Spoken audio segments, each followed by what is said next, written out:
Amém? Louvado seja Deus. Me foi pedido falar sobre a restauração do ministério. Falar sobre a restauração do ministério.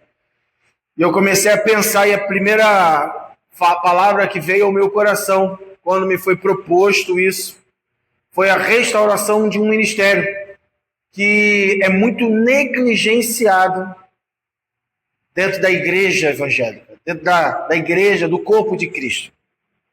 Nós temos 3 tipos de ministério, querido.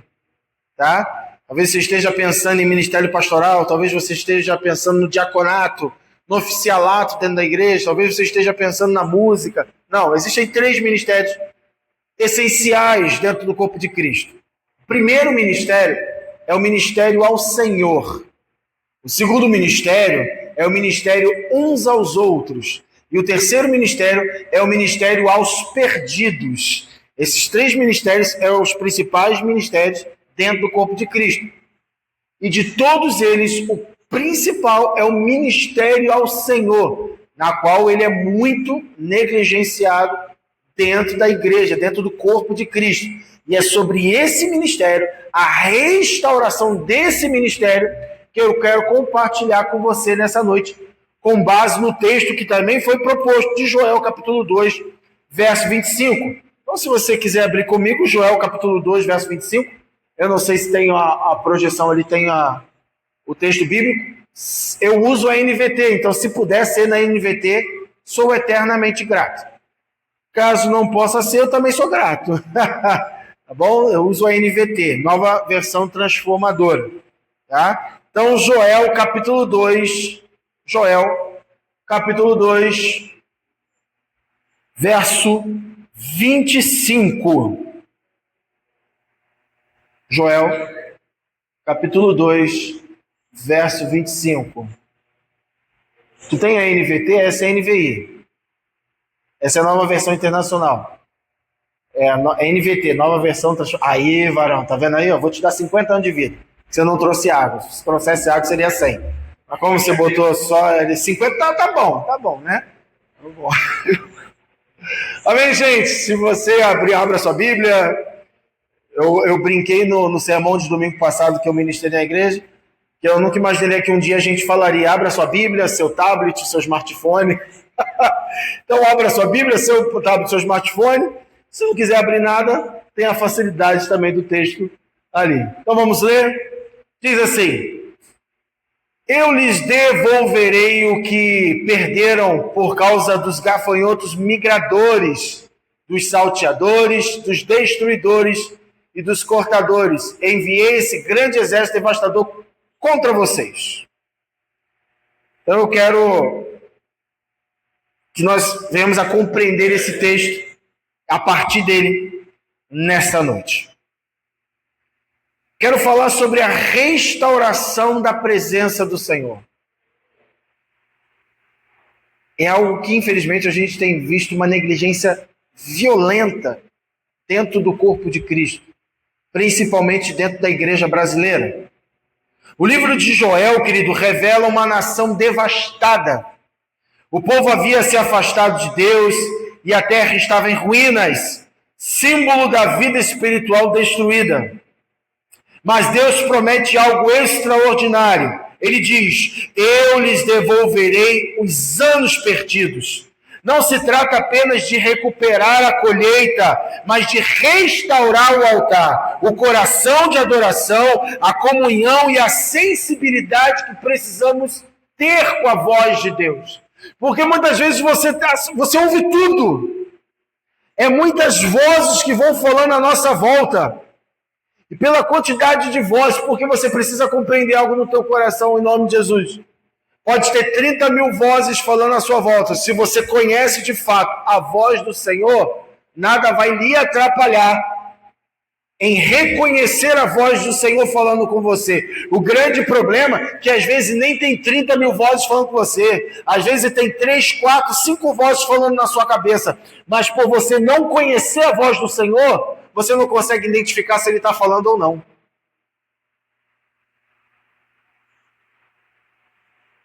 Eu não sei se talvez você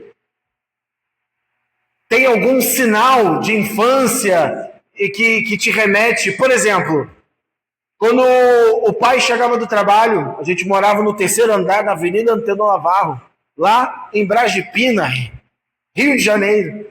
E eu me lembro que a gente morava no 3º andar, não tinha elevador, tinha que subir na escada, e a gente ia subindo e o pai já ia assoviando lá de baixo na escada, fazia um eco, né? E o pai assoviava. E eu me lembro que eu batia na porta e falava assim, o pai chegou, o pai chegou, o pai chegou. Abre que o pai chegou. E a mãe, calma, senão tu vai cair nas escadas. Eu conseguia identificar o assovio dele. A minha avó, mãe do pai também, ela chegava lá embaixo e assoviava. Quando ela assoviava, eu sabia qual era o assovio dela. Eu ia correndo para a janela e falava assim, a avó tá aí. De longe, se o pai assoviar, eu sei que é ele. Então assim, ó, pode estar um monte de gente falando em volta. Eu conheço a voz do meu pai. Aqui está o grande X da questão. Eu só conheço a voz dele, consigo identificar a voz dele no meio da multidão, porque eu me relaciono intimamente com ele. Você quer ouvir a voz de Deus, mas sem se relacionar intimamente com ele, pode ter 2 vozes falando na tua cabeça. A conta de luz e a conta de água. Mas você não consegue ouvir a voz dele falando. Fica tranquilo, eu sou contigo. Mas por quê? A falta de relacionamento faz você não reconhecer a voz do seu pai falando com você todos os dias. E nós precisamos restaurar esse ministério. Que ministério é esse? De estarmos ministrando diante do Senhor. Em nossos dias, o Espírito Santo está chamando a igreja, está chamando ministros, líderes, músicos, intercessores a restaurar o ministério ao Senhor. O serviço que prioriza a presença antes da atividade.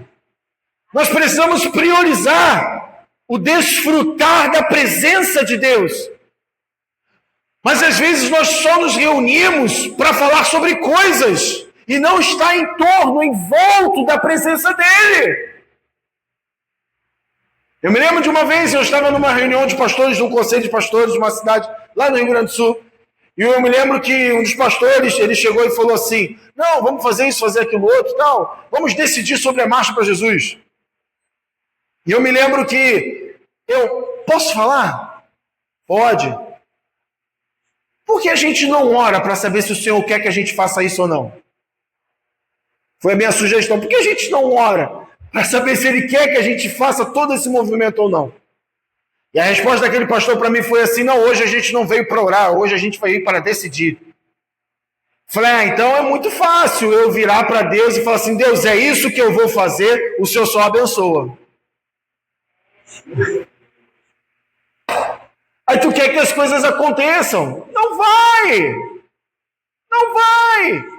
Nós precisamos orar para estar primeiro diante da pessoa dele, desfrutando de quem ele é. E a partir desse lugar, ele fala o que precisamos ou não fazer.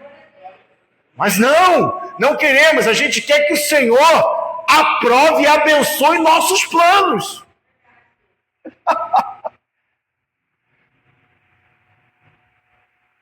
Eu não sei se foi boa ideia me chamar.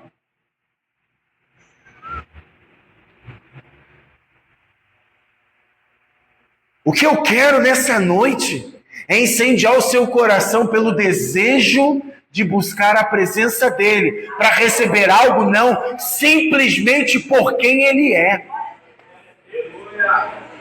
O seu coração precisa se alegrar e estar diante dele simplesmente por quem ele é, não porque ele pode te proporcionar. Porque muitas das vezes só estamos buscando as suas mãos, em vez de buscarmos os pés dele. Só queremos o que ele pode dar, sem reconhecer quem ele é. E o reconhecimento de quem ele é não vem em meia dúzia de palavras que você faz, mas numa vida constante diante dele. Todos os dias buscando e reconhecendo a pessoa que ele é. O Senhor é o maior interessado em fazer você viver do melhor dessa terra. Ele é o maior interessado em ver você cumprindo os propósitos que ele escreveu para você desde a fundação do mundo. O problema é que na maioria das vezes não queremos, só queremos ele como um mordomo. Faço uma oração, ele tem que me responder, porque eu sou filho dele, mas muitas das vezes se comporta como um filho mimado.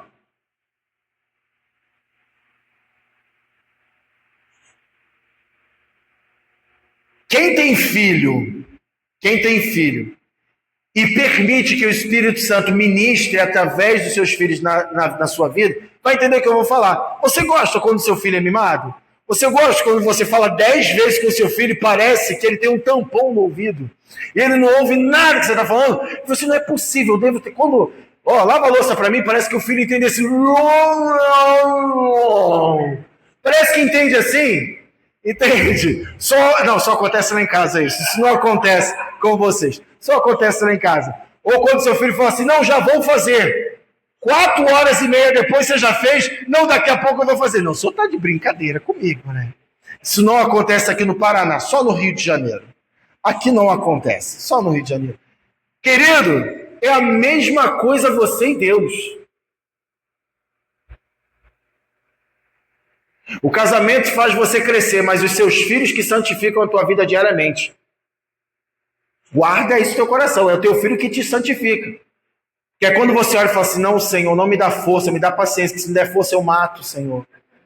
Por favor, Senhor. Aí é nessa hora que você vê que você está tendo domínio próprio.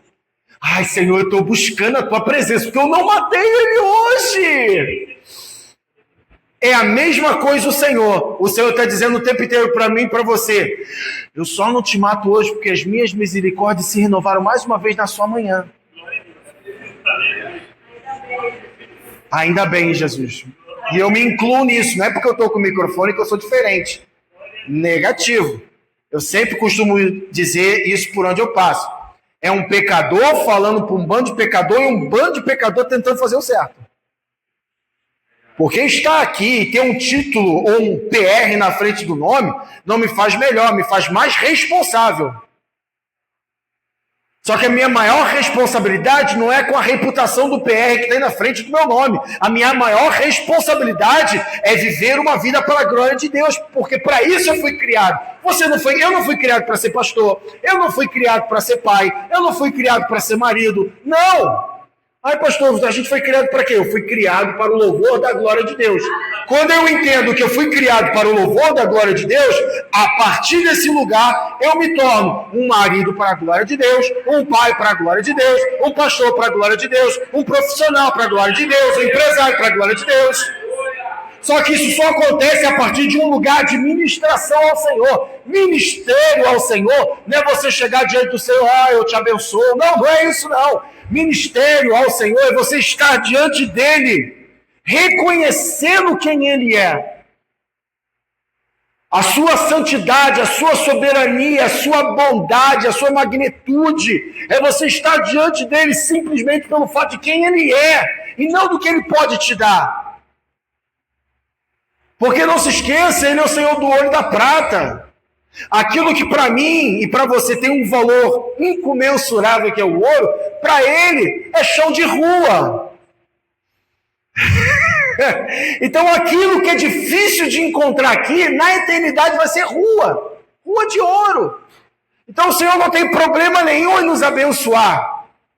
Mas da mesma forma como você e eu nos sentimos muito incomodados, quando a gente só sente que o nosso filho só está fazendo algo para nós porque ele está interessado em algo, ou você nunca sentiu isso? Não, capaz, isso não acontece aqui, só no Rio de Janeiro. Nunca aconteceu no Paraná, o teu filho, você sente, ele está fazendo isso só porque ele está querendo aquilo. E é uma mistura de sentimento, você fica feliz e triste ao mesmo tempo, feliz porque é teu filho, mas triste, poxa, ele não entendeu ainda. É a mesma coisa Deus. É a mesma coisa Deus. Deus se sente exatamente assim. Ele só está fazendo isso porque ele quer alguma coisa de mim. Mas tudo que é meu é dele. Por que ele ainda está nesse lugar?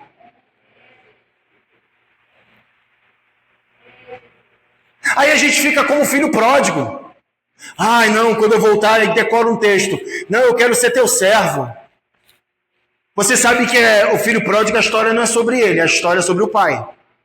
Porque o texto começa assim: havia um pai que tinha 2 filhos. Então a história nunca foi sobre o filho pródigo.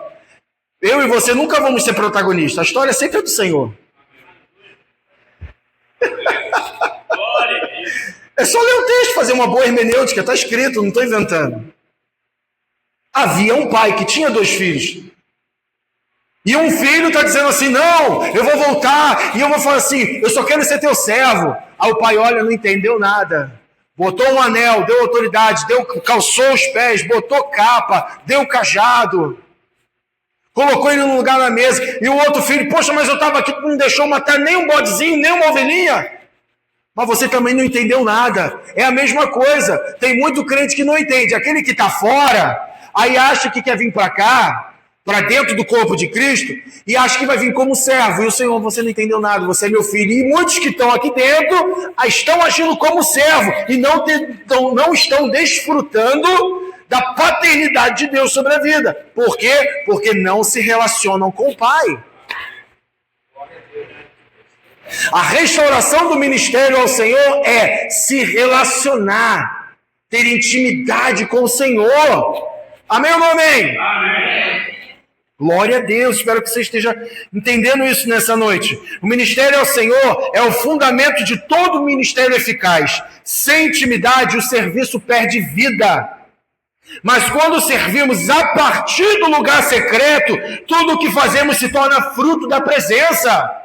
O que você e eu precisamos entender é encontrar um lugar precioso dentro do seu quarto, num lugar secreto, que é a partir desse lugar que os frutos vêm da presença do Senhor. Não são frutos produzidos, por mãos humanas. Não é um enxerto de uma árvore com outra.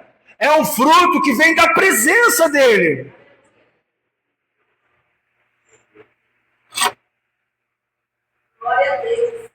O que nós vemos, eu costumo dizer isso, que a gente vê muito aí, assim, ó.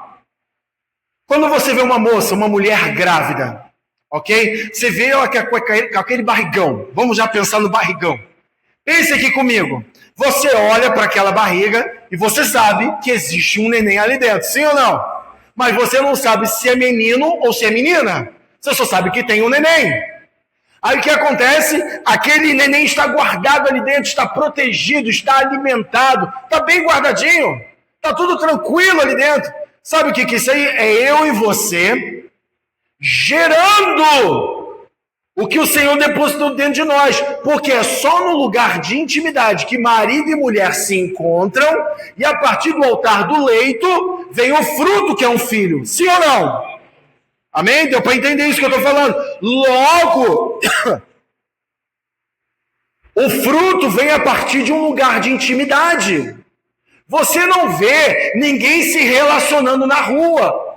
Por quê? Ter um relacionamento sexual na rua, isso é crime, é pederastia, isso é atentado ao pudor. A nossa legislação diz que isso é crime, sim ou não? O que acontece é que a gente vê um monte de gente, um monte de cristão tentando gerar intimidade em público. Achando que vir dar 30 pulos de cambalhota está gerando algum tipo de intimidade. Intimidade se gera no secreto.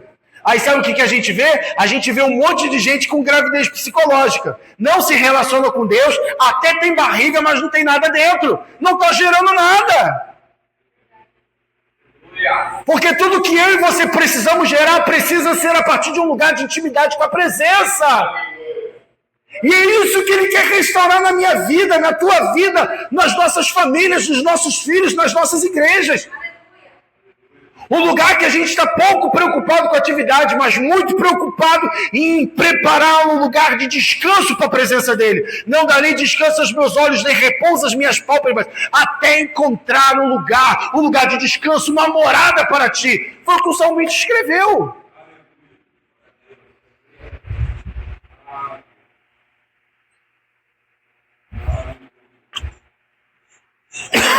Ponto 1, Deus está restaurando a prioridade da sua presença. Nós precisamos entender que o ministério ao Senhor tem que ser prioridade na nossa vida.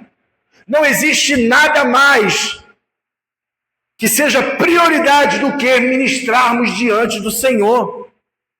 Não tem nada mais importante. Você e eu fomos criados para o louvor da glória dele, para estarmos diante dele.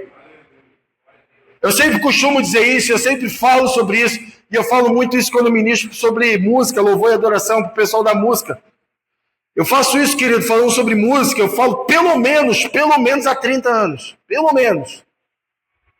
E eu sempre falo a mesma coisa, as pessoas confundem chamado com vocação. Chamado nunca foi fazer algo para o Senhor. Chamado nunca foi fazer algo para Ele. É só você olhar a palavra no original. Quando você vê a palavra no original, assim, ó, sabe o que dá nome às coisas? É quando ela aparece a primeira vez na Bíblia. Quando aparece pela primeira vez na Bíblia, aquele é o padrão. Por exemplo, qual o padrão de culto? Primeira pessoa a chegar foi o quê? Abraão, que chegou com seu filho e falou assim, não, a gente vai ali cultuar ao Senhor, a gente já volta. Então o padrão de culto é a partir de sacrifício. O sacrifício vivo, como Paulo fala em Romanos 12. Aí quando eu olho para chamado, quem foi a primeira pessoa a ser chamada na Bíblia? As pessoas pensam que foi Noé, as pessoas pensam que foi Abraão, as pessoas pensam que foi Enoque. Não, a primeira pessoa chamada na Bíblia foi quem? Adão. E por que Adão foi a primeira pessoa a ser chamada? Porque Deus, quando estava voltando, Deus estava vindo na viração do dia, você não vê em nenhum momento ele chamando Adão. Por quê? Se eu estou naquele lugar combinado, eu não preciso chamar ninguém. Qual é o seu nome, filho? É Everson. Emerson. Se eu chegar e combinar com o Emerson, olha só, tem uma cafeteria em tal lugar, 3 horas da tarde a gente vai marcar lá para tomar um café. Pode ser? Claro, Jonatas, pode ser. Aí ele vai lá, ele está lá 5 para as 3. Eu ainda estou dentro do prazo. Mas deu 3:01, eu já estou atrasado. Ele me liga, Jonatas, cadê você? Que você não está no local que a gente marcou. Então, chamado é você voltar para o lugar de onde você não deveria ter saído. Então, o momento que Deus chama Adão, não é para Adão fazer alguma coisa. Porque ele falou assim, Adão, cadê você? Querido, Deus é onisciente, onipresente, onipotente. Você acha que Deus não sabia onde é que Adão estava? É óbvio que ele sabia. Então, aprenda uma coisa. Toda vez que o Senhor fazer perguntas para você, é que ele quer tratar com você. Aí ele pergunta para Adão, cadê você? Estou escondido. Por que tu está escondido? Porque eu estou nu. Quem disse que você está nu? Sabe o que o Senhor está dizendo? Adão, quem mais você está ouvindo a não ser a mim? Então o chamado não é fazer algo, o chamado é voltar para um lugar de onde eu nunca deveria ter saído. Por isso que Deus está nos chamando de Gênesis e Apocalipse. Em Gênesis ele diz assim, cadê você? Em Apocalipse ele está dizendo, eu estou à porta e bato. Então ele está nos chamando para voltar para um lugar de onde a gente nunca deveria ter saído. E que lugar é esse? O desfrutar da presença de Deus. É estarmos num lugar sabendo assim, Senhor, eu sei que Tu és poderoso para fazer infinitamente mais do que pedimos ou pensamos ou imaginamos, mas a única coisa que eu quero pedir, a única coisa que eu quero buscar é a Tua presença, porque ela é suficiente para mim. É nesse lugar que eu vou ter tudo, porque se eu tenho a Tua presença, eu tenho tudo. Às vezes a tua oração está errada. Você vê Isaías fazendo isso. Um cara que já profetizava, um cara que já estava entregando direções a partir do Senhor. Só que quando ele chega em Isaías 1, ai de ti, Isaías 2, ai de ti, Isaías 3, ai de ti, Isaías 4, ai de ti, Isaías 5, ai de ti, Isaías 6, ai de mim que vi o Senhor sentado no alto sublime trono. O que ele diz quando ele vê o Senhor? Uau, que imagem negativa. Ele falou assim, eu vi o rei, vou morrer. Leia Isaías 6, eu vou morrer porque eu vi o Senhor.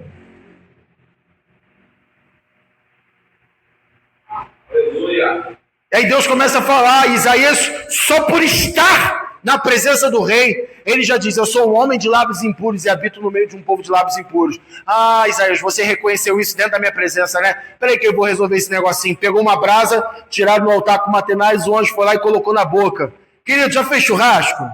Já, não, com certeza, né? Glória a Deus. Tu já pegou uma brasa? Só em chegar perto do fogo já queima a mão. Agora pega uma brasa e bota na boca no próximo churrasco. Pega uma brasa e bota na boca. Ué, é tão bonito, a gente romantiza demais. Não, Isaías teve uma brasa. Bota na tua boca, querido. Sabe o que Deus está falando com isso? Em colocar a brasa na boca é mais do que purificação. É dizendo assim, na minha presença, fale menos e me ouça mais. Porque quando você bota uma brasa na boca, não dá nem vontade mais de falar. Só dá vontade de recuperar a língua.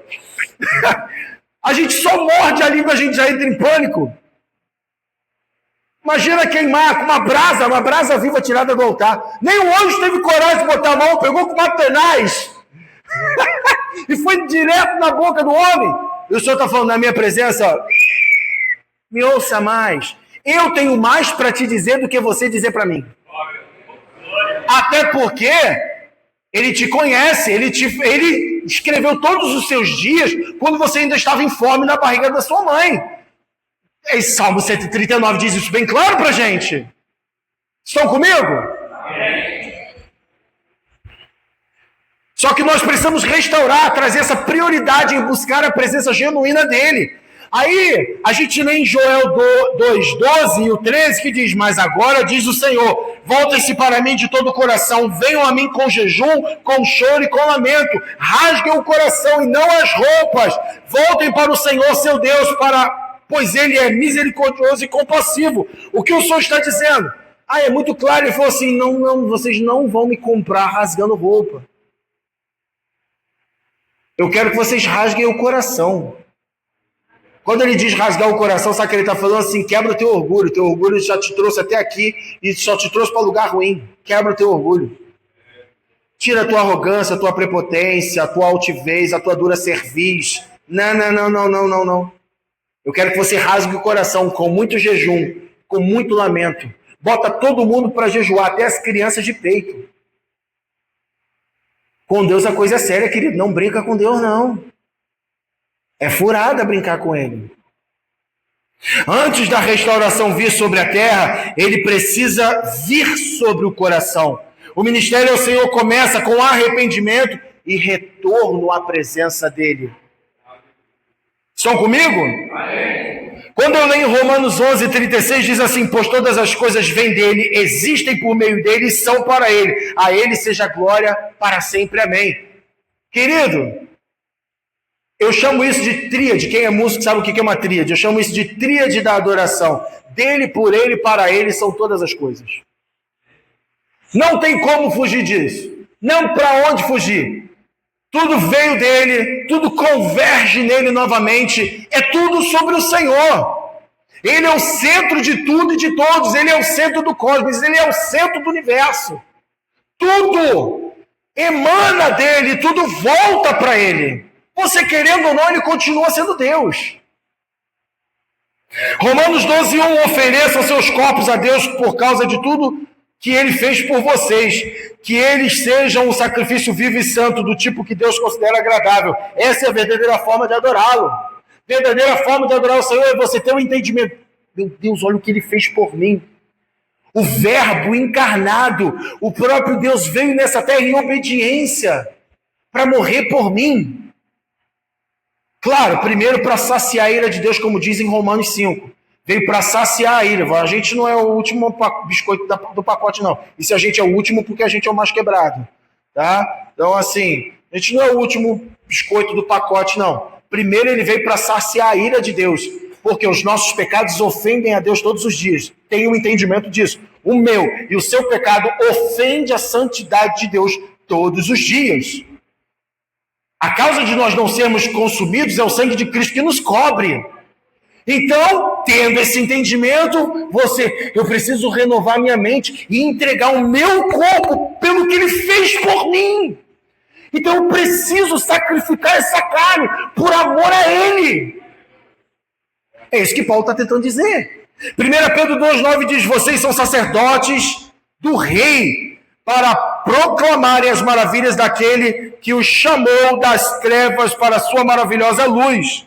Deus está restaurando uma igreja sacerdotal, que vive para ministrar diante dele, antes de ministrar as pessoas. O chamado não é o primeiro para o púlpito, mas para o altar. O verdadeiro ministro é aquele que ouve antes de falar, adora antes de agir e serve a Deus antes de servir aos homens. Sabe o que é uma igreja sacerdotal? Você não precisa esperar o pastor para ter uma atitude, para uma oração ou para fazer algo na igreja. Você sabe o que precisa ser feito. Por quê?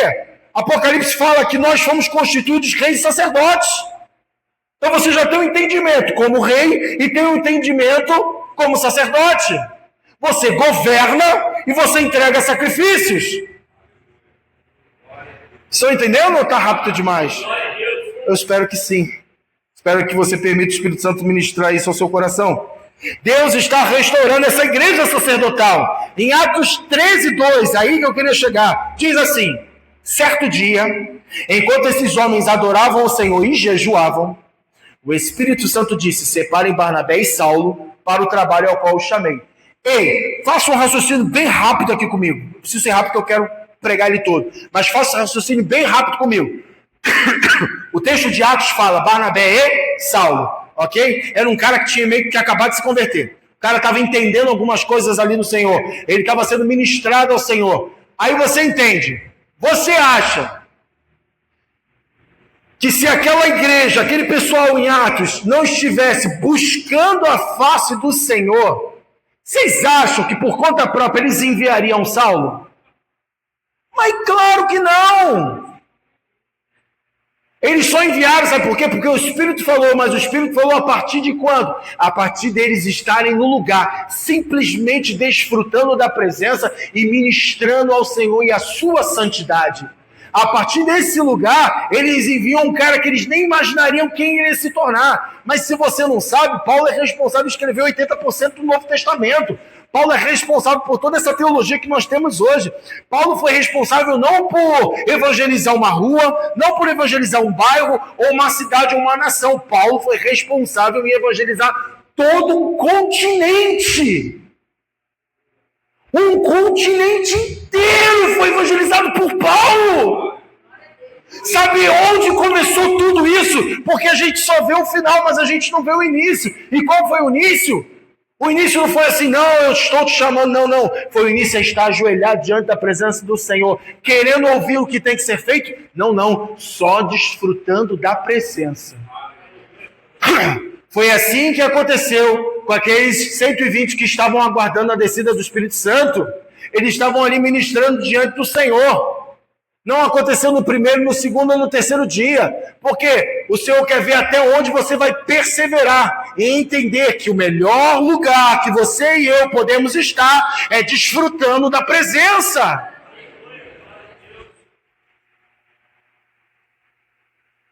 O texto de Atos 13 mostra que o ministério ao Senhor não é individualista, mas coletivo. Enquanto eles adoravam juntos, o Espírito falou.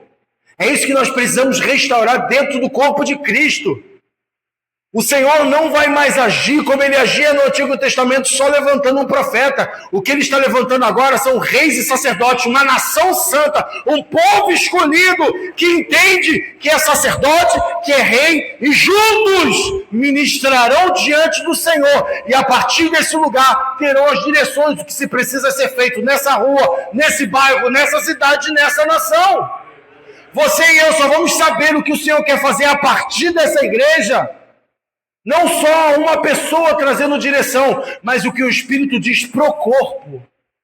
Não sou eu que estou inventando, está escrito em Atos 13. Joel 2, 15 e 16 diz assim: toquem as trombetas em Sião, convoquem um tempo de jejum, chamem o povo para uma reunião solene, reúnam todo o povo, os líderes, os anciãos, as crianças, até os recém-nascidos, ninguém fugiu. Deus não chama um homem isolado, mas um povo sacerdotal. É isso que ele quer restaurar. E ele vai restaurar a partir de um ministério ao Senhor. Ele está restaurando um ministério em unidade, onde líderes, músicos, intercessores e mestres buscam juntos a direção divina. Em Êxodo 19:6 vai dizer sobre isso: vocês serão para mim um reino de sacerdotes e uma nação santa. O que foi dito em Êxodo, Pedro fala lá na frente. João fala isso no Apocalipse. Apocalipse 1:6 vai dizer: ele nos fez reis e sacerdotes para Deus, seu Pai. Efésios 4:11 e 13 fala do coletivo. Ele designou alguns para apóstolos, profetas, evangelistas, pastores e mestres, para o aperfeiçoamento dos santos e edificação do corpo de Cristo. Deus está chamando a igreja de volta ao ministério coletivo, que busca a presença, onde o foco não é um nome, não é uma plataforma ou um dom, mas a presença manifesta do Senhor. Quando o povo se une em adoração e em jejum, o Espírito Santo fala, direciona e envia. Quer um exemplo bíblico? 2 Crônicas, capítulo 5, verso 13 e 14. Quando os levitas, os sacerdotes e os músicos se uniram em um só som, a glória do Senhor encheu o templo. Tem um processo para a presença vir. Vestiam um linho fino. Eles estavam falando em uníssono, na mesma voz. O Senhor é bom e a sua bondade dura para sempre. Sabe o que o texto diz para a gente? Nós precisamos falar a mesma língua. Sabe o que eu sempre digo para os músicos? E digo para a igreja? Não é sobre cantarmos a mesma canção, mas é cantarmos para a mesma pessoa. Sabe o que acontece? Que às vezes nos reunimos e não estamos cantando para a mesma pessoa, apenas estamos cantando uma mesma canção. Por isso que o Senhor fala assim, onde 2 ou 3 estiverem reunidos, porque Ele sabe que não vai ter muita gente com o mesmo coração falando para o mesmo nome. Por isso que Ele botou bem pouquinho. Se 2 ou 3 estiverem reunidos em meu nome, porque Ele sabia que não teria uma multidão. Mas isso a gente explica outro dia. Onde há unidade na adoração, há manifestação da glória. Em Efésios 2, 21, 22 vai dizer para a gente, nele vocês também estão sendo edificados juntos para se tornarem morada de Deus por meio do Espírito. Terceiro ponto, e eu estou encaminhando para o final. Deus está restaurando o fogo da adoração e da intercessão em nós. Joel 2, 28 e 29 vai trazer isso para a gente. Então, depois disso, derramarei meu espírito sobre todo tipo de pessoa. Naqueles dias derramarei meu espírito, até mesmo sobre servos e sobre servas. Antes do derramamento do espírito, houve restauração do altar. O ministério ao Senhor prepara o ambiente para o mover do Espírito. Então, quer um mover do Espírito dentro desse local? Quer um mover do Espírito na tua vida? Quer um mover do Espírito na tua família, na tua casa, nos teus filhos? Aonde você estiver, começa a partir de um lugar de ministração ao Senhor. O que precisa ser restaurado nas nossas vidas é um ministério ao Senhor, aonde você pega Mateus 6,6, quando Jesus diz no Sermão do Monte, capítulo 5, 6 e 7, o que significa isso? É a legislação do reino de Deus, ou seja, tudo que você precisa entender de como viver o reino de Deus está escrito em Mateus 5, 6 e 7. E essa proclamação no Sermão do Monte, Jesus ele fala, entra para o teu quarto, fecha a tua porta, e ali eu estarei contigo, e a partir dali é que a gente vai fazer alguma coisa. Fecha a porta, fecha todas as brechas, para de fazer igual os fariseus, porque ele só falava para a gente fazer algo depois de dar um exemplo do fariseu, mostrando que para a gente, vocês estão muito fariseu ainda, vocês estão fazendo muito barulho pelo lado de fora, eu quero que vocês entrem para o quarto, fecha a porta, e lá eu vou tratar com você, lá eu vou falar com você. Sabe por quê? A porta fechada é onde a gente revela realmente quem nós somos. Uma calça jeans pode esconder uma cicatriz que tem em mim aqui, vocês nem sabem. Pode ter uma marca aqui de uma moto quando eu queimei, uma cicatriz aqui, sou todo costurado, eu aprontava quando era novo. Então, ó, eu tenho uma cicatriz aqui, eu tenho a marca de queimadura de moto aqui, mas vocês não sabem. Mas quando eu vou me desnudar, quando eu fico nu, quem está próximo a mim, que no caso só minha digníssima esposa, ela sabe onde estão os meus defeitos. Esse é o problema. Você quer fechar a porta do seu quarto, mas você não quer se desnudar e mostrar realmente quem você é para o Senhor. Ah, mas o Senhor conhece meu coração. Para de balela. Quando você lê um encontro entre o anjo e Jacó, e o anjo, letra O, artigo definido, está tratando de Jesus. O próprio Cristo veio falar ali com Jacó. E ele faz uma pergunta, como se ele não conhecesse Jacó. Quem é você? Jacó responde o quê? Eu sou Jacó. E a partir desse lugar, o que o anjo fala para ele? Agora você não é mais Jacó, agora você é Israel. Por que isso acontece? Porque Jacó estava diante do anjo e reconheceu quem ele era. Eu sou Jacó, um usurpador, um sem vergonha, um salafrário. Ah, se você reconheceu quem é, se você reconhece quem você é, agora eu vou dizer quem você vai se tornar. Entendeu como é que funciona ou não? Não pode, não está difícil. Está dando para entender. Amém ou não amém? Louvado seja o nosso Deus. Levítico 6, 12 e 3 sempre vai falar: o fogo sobre o altar deve ser mantido aceso, nunca deve apagar. Salmos 27, 4, a única coisa que peço ao Senhor é viver na casa do Senhor todos os dias da minha vida, contemplando a sua beleza. O salmista entendeu. Sabe que você precisa pegar? Músico, pega os salmos. Você só vai conseguir entender o que é contemplação quando você lê os salmos e entender como o salmista contemplava. Chegando no final, gente. Estou acelerando o máximo que eu posso. Me perdi aqui, peraí, estou chegando. Achei. Salmo 141:2. Recebe minha oração como incenso, minhas mãos erguidas como oferta da tarde. Quero que você entenda uma coisa aqui, ó. Deus está reacendendo o fogo do altar. O fogo da adoração genuína, da oração perseverante e do jejum que busca a sua vontade. É tempo de sacerdotes, você e eu, voltarmos à presença e de igrejas se tornarem casas de oração e de comunhão. Hebreus 13:15 diz, por meio de Jesus, oferecemos continuamente sacrifício de louvor a Deus, isto é, o fruto dos lábios que confessam o seu nome. Evangelho de João 4:23 vai dizer, está chegando a hora, e de fato já chegou, em que os verdadeiros adoradores o adorarão o Pai em espírito e em verdade. Atos 4:31 diz, depois dessa oração, o lugar onde estavam reunidos tremeu e todos foram cheios do Espírito Santo. O que eu e você precisamos fazer, querido? Separar tempo para buscar a Deus antes de planejar. Reunir líderes para adorar antes de decidir.